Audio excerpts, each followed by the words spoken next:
작년 8월 러시아에서 세계 최초로 신종 감염병 바이러스 백신 스푸트니크 V가 공식 등록됐다고 블라디미르 푸틴 대통령이 현지 시간 11일 밝혔습니다.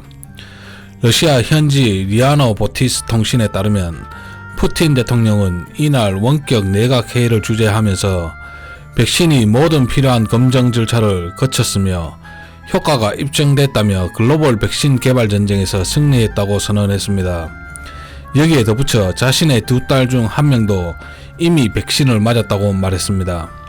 이날 등록된 백신 스푸트니크 V는 지난 1957년 옛 소련이 인류 최초로 쏘아올린 인공위성의 이름을 따서 지었습니다. 당시 소련은 라이벌인 미국보다 먼저 인공위성을 쏘아올려 큰 충격을 줬다는 점에서 스푸트니크 모멘트라는 간영어로도 쓰이는 말이라고 합니다. 러시아 정부는 신종 감염병 백신을 과거 냉전시대 미국과 옛 소련이 벌였던 우주전쟁에 비유하기도 했다고 합니다.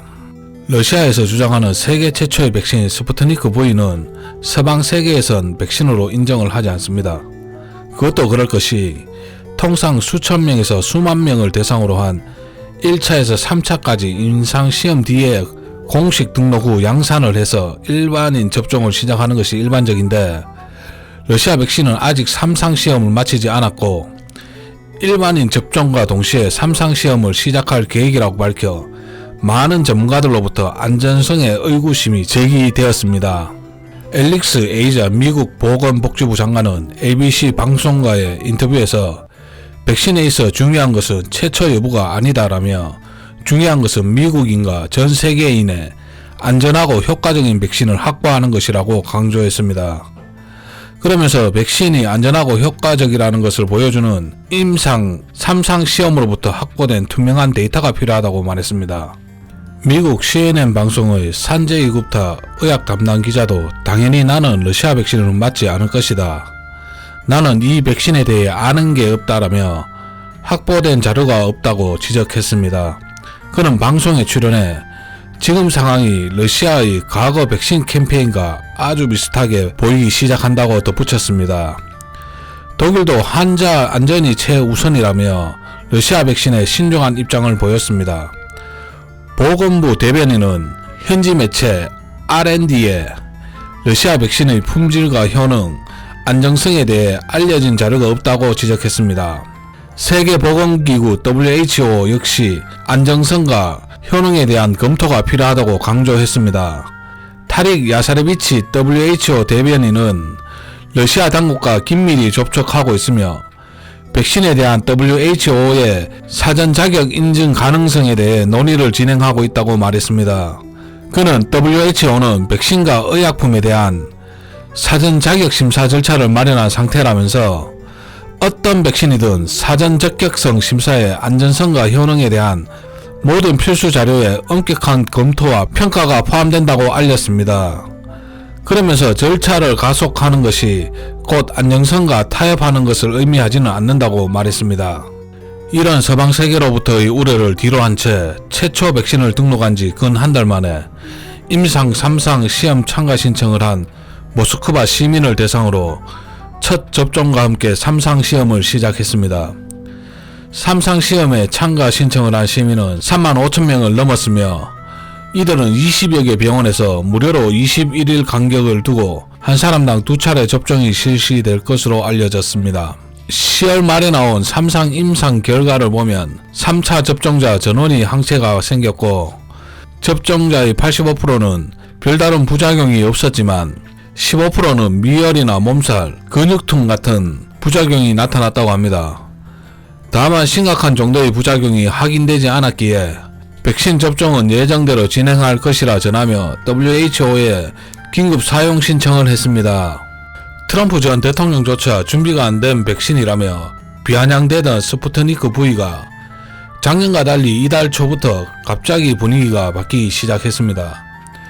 지난 2월 백신을 개발한 러시아 국영 가말레야 연구소가 국제의학 학술지인 랜시스에 논문을 제출해 면역 효과가 90% 이상이라고 밝히면서 러시아 백신 효능에 대한 재평가가 이루어지고 있습니다.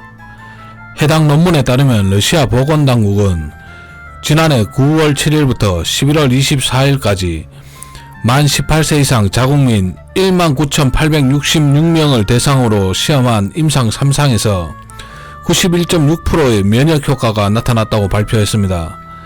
신종 감염병이 중증으로 발전하지 않도록 잘 보호해주며 현재까지 발견된 모든 감염증 변이 바이러스에도 효능이 있다고 주장했습니다. 세계적으로 90% 이상의 효능을 보이는 백신이 스푸트니크 V를 포함해 현재 3종류가 있습니다. 그 중에서도 스푸트니크 V는 냉동이 아닌 냉장 보관으로 유통이 가능하다는 강점이 있다고 합니다. 분말로 보관할 경우 2도에서 8도 사이의 냉장 보관이 가능하고 액상은 영하 18도에서 6개월가량 보관할 수 있다고 합니다. 가격도 두 번 접종에 $20, 하나 약 22,000원으로 화이자 $40, 모더나 $50 등에 비해 훨씬 저렴한 편이라 나머지 두 백신을 능가한다고 강조했습니다. 또 60세 이상 2,144명의 임상시험 결과에서도 면역 효과가 91.8%로 나왔으며 안정성 또한 뛰어난 것으로 확인됐다고 덧붙였다고 합니다. 이에 세계 최초의 백신에 부정적이었던 독일도 랜십 발표와 함께 메르켈 총리가 러시아 스푸트니크 V 백신이 좋은 데이터를 보여줬다며 유럽연합은 모든 백신을 환영한다고 말했습니다. 미온 오리에서 100조로 성장한 스푸트니크 V는 이미 23개국에서 사용 승인을 받아 접종이 진행 중이거나 접종 예정입니다. 모두 미국과 캐나다, 일본과 유럽 선진국의 구매 경쟁에 밀려 백신을 확보하지 못한 국가들이라고 합니다. 미국 블룸버그 통신은 물가 차이가 없다는 조롱을 듣던 러시아 백신이 반년 만에 인류의 희망으로 급부상했다고 평가했습니다. 이에 따라 정은경 질병관리청장은 러시아 백신 도입을 고려할 수 있다고 언급해 국내 도입 가능성이 있다고 전하며 국내 제약업체들도 위탁 생산에 적극적으로 나선 것으로 보인다고 합니다. 주식경언의 매수가는 잊어라 라는 말이 있습니다. 스푸트니크 V와 맞는 말인지는 모르겠지만 미온 오리 시절의 스푸트니크 V는 잊어야 할 듯 합니다. 스푸트니크 V 관련주는 대표적으로 EID, 이트론, 이하전기가 있습니다. 공교롭게도 3개 다 동전주입니다. EID는 유류도매 및 OMS, 화장품의 제조, 판매 및 수출업, 이노베이션 사업 등을 영위하고 있습니다. 동사가 100억을 투자해 16.7% 지분을 보유하고 있는 한국코러스에서 러시아 백신을 위탁 생산할 것이라고 합니다. 이트론은 주요 사업으로 서버 및 스토리지 시스템 구축 제조하는 등 IT 관련 제조 유통 전문 기업입니다. 이트론 또한 EID와 같이 한국코러스에 100억을 투자해 16.7% 지분을 보유하고 있습니다. 이하전기는 UPS 및 몰드 변압기, 정류기, 전기공사 등 다양한 전원 공급 장치 및 전력 변환 장치를 생산 공급하는 중전기기 전문 회사입니다. 이하전기는 이트론의 최대 주주입니다. 동전주 거래하실 때는 특히 더 주의하셔야 됩니다. 이 밖에 일신바이오, 셀리드, 이현제약, SK케미칼 등등 여러 기업이 있습니다. 나열한 순서는 임의의 순서이며 주가 상승률과는 아무런 관련이 없습니다. 저는 투자를 강요하거나 부추기지 않습니다. 모든 정보의 사실 유무를 떠나 투자 판단은 자신의 몫입니다.